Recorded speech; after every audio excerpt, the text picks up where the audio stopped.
নমস্কার বন্ধুরা, সবাই কেমন আছেন? আশা করি ভালো আছেন। আমি সুস্মিতা। আমার পরিবারে আপনাদের অনেক অনেক স্বাগতম।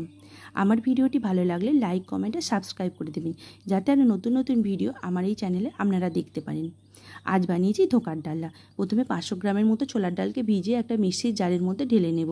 তারপর আদা, লাল লঙ্কা, কাঁচা লঙ্কার জল দিয়ে বেটে নেব। বাটা হয়ে যাওয়ার পর কড়াইয়ে তেল আর ভাজা মশলা আর ডাল বাটা দিয়ে নেড়েচেড়ে ভেজে নেব। এরপর স্বাদ মতো লবণ, চিনি আর হিং দিয়ে মিশিয়ে নেব।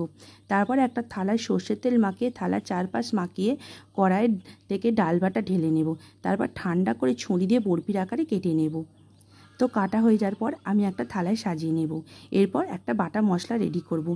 আদা, টমেটো, সাদা তিল আর মগজ দিয়ে বেটে নেব। তারপর কড়াই বেশ অনেকটা তেল দিয়ে ধোকাগুলোকে আস্তে আস্তে কড়াই ছেড়ে দিয়ে খুন্তি দিয়ে এপাশ ওপাশ করে নেব, যাতে দুদিকটাই খুব ভালোভাবে ভাজা হয়ে যায়। এরপর কড়াইয়ে তেল, মৌরি আর শুকনো লঙ্কা ফোড়ন দেব। আর তারপর বাটা মশলা দিয়ে স্বাদ মতো লবণ, হলুদ, লঙ্কা আর চিনি দিয়ে দেব। তারপর একটু কষিয়ে নিয়ে জল দিয়ে দেব। এরপর ঘি আর সর্ষের তেল দিয়ে ভাজা ধোকাগুলোকে আস্তে আস্তে ছেড়ে দেব। ফুটিয়ে নিয়ে একটা থালায় ঢেলে নেব।